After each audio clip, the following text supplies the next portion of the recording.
अंगद।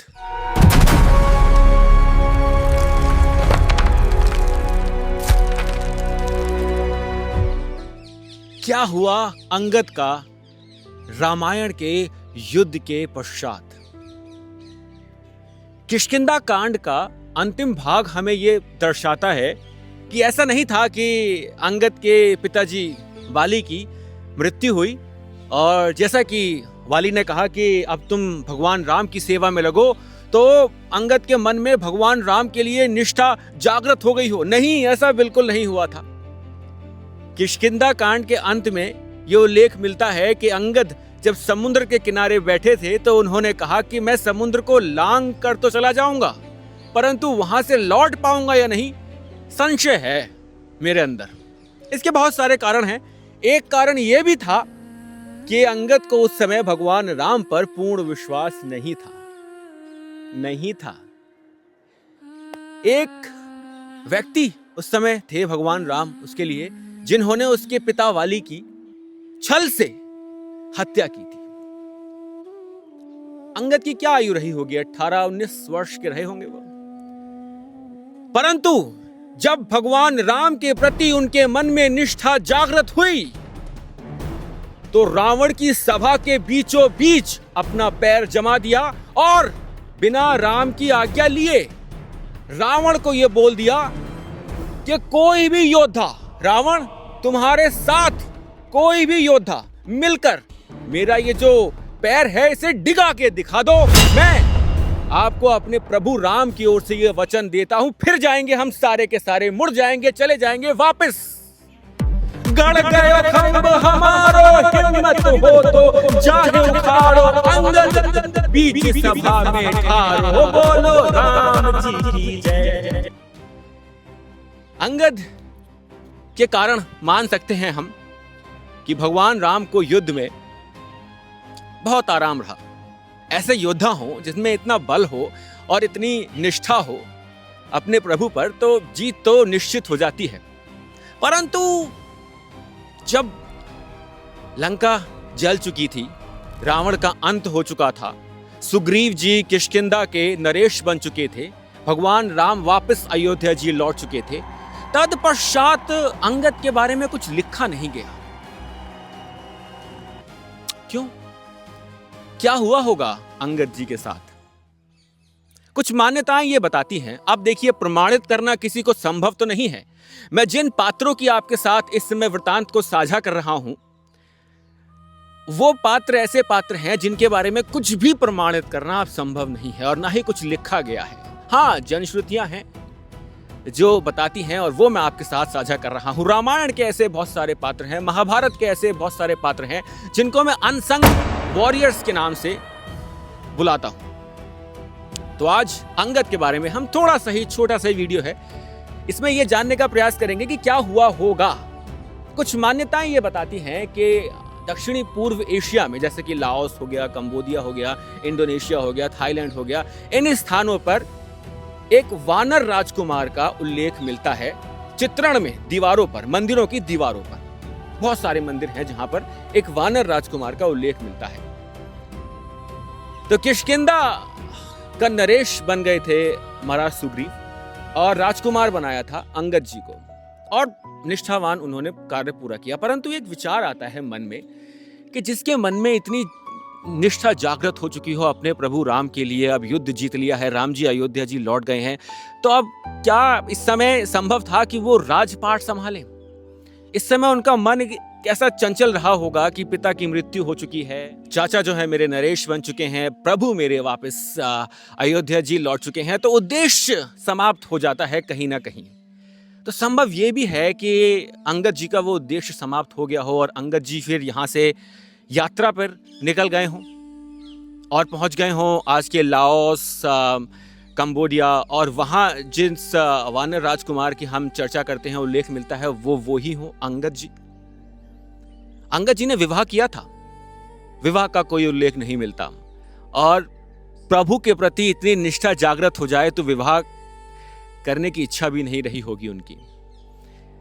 कुछ मान्यताएं ये दर्शाती हैं कि वो हिमालय, आज के हिमालय चले गए थे और वहां उन्होंने फिर ध्यान आरंभ कर दिया था और वो पुनः उसी जीवन को जीना चाहते थे जहां पर वो रामायण का युद्ध चल रहा था। एक और मान्यता है, लंका के नीचे एक द्वीप है कुमारी कांडम। अच्छा, मेरे पास कोई स्क्रिप्ट नहीं होती है, ना कोई टेलीप्रॉम्प्टर है, तो कभी कभी मैं त्रुटिवश कुछ ऐसा भी बोल जाता हूं जो सही ना हो, तो जो भी भूल चूक हो क्षमा। तो वहां एक द्वीप था कुमारी कांडम, और उस द्वीप पर जब विभीषण जी स्वयं लौट चुके थे, लंका को छोड़कर वापस चले गए थे हिमालय की ओर, तो उस द्वीप पर फिर अंगद का राजपाट हो गया था और अंगद ने वहां जाकर राजपाट करना आरंभ कर दिया था।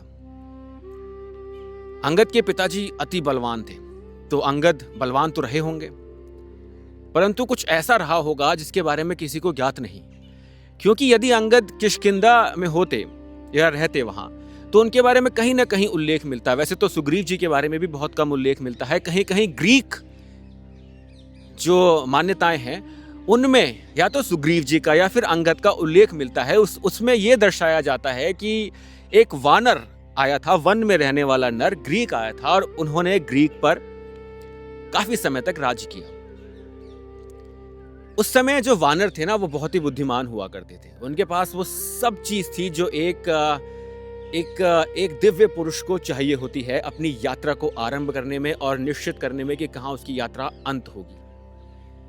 सब कुछ अभी मान्यताओं पर आधारित है, परंतु ये एक ऐसा विषय है जिसको किसी ने छुआ नहीं है, ना कभी कुछ लिखा गया है। मैं और जानने का प्रयास कर रहा हूं कि अंगद जी के साथ हुआ क्या होगा, उनकी माता तारा के साथ क्या हुआ होगा। अच्छा, उनकी माता तारा के लिए एक उल्लेख मिलता है, उल्लेख तो नहीं, एक जनश्रुति मिलती है कि उनकी माता तारा आज के हिमाचल के नारकंडा में जाके बस गई थी, जहां मंदिर है जिसके मैं आपको दर्शन भी करा चुका हूं और हाटू माता मंदिर के नाम से प्रसिद्ध है। ऐसा उल्लेख तो नहीं, जनश्रुति में मिलता है कि माता तारा हिमाचल में जाके बस गई थी, और वो 10 विद्याओं में से एक माता तारा है, वो ही है अंगद जी की माता।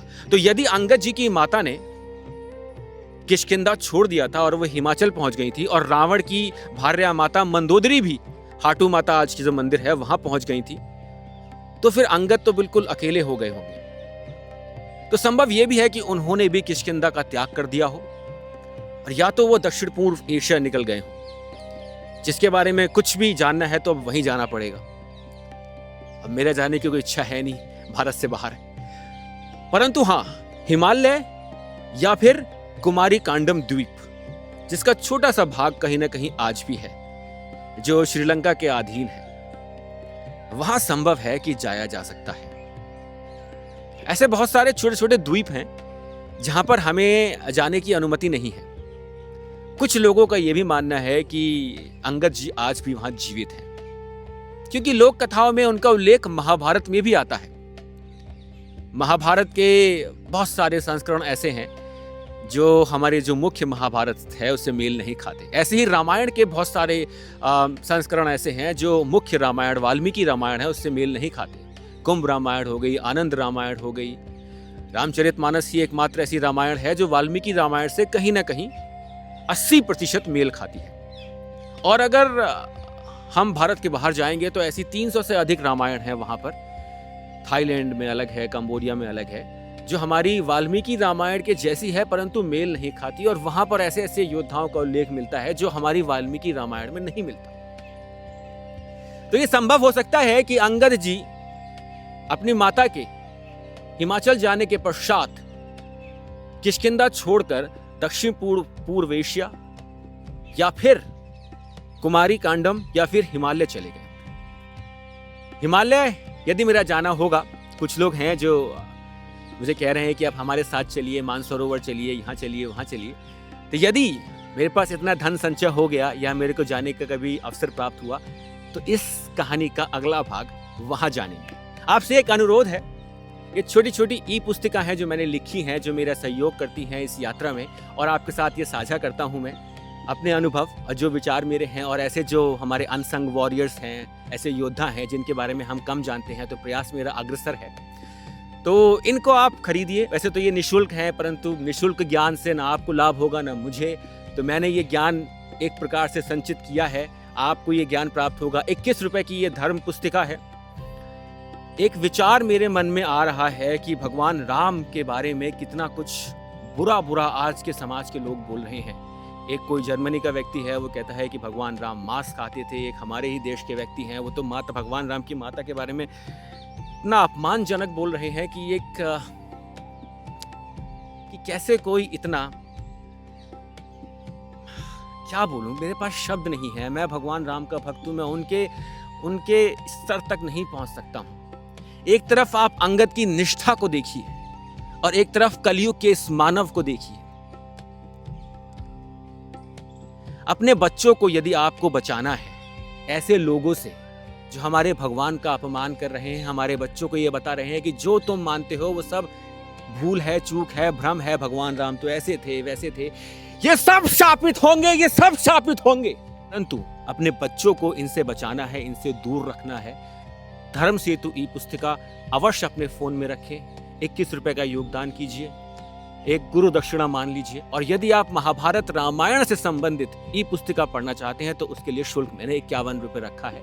10 अप्रैल के बाद मेरी गीता भी पूर्ण हो जाएगी, उसके लिए शुल्क मैंने रखा है 201, क्योंकि वो 700 पेजेस की है। तो यदि आप सोचते हैं कि मेरा कार्य अच्छा है धर्म के प्रति, तो मेरा सहयोग अवश्य कीजिए। अंगद जी के बारे में जानेंगे और किसी ऐसे स्थान पर जाकर जहां अंगद जी से सीधा संबंध हो। जय श्री राम।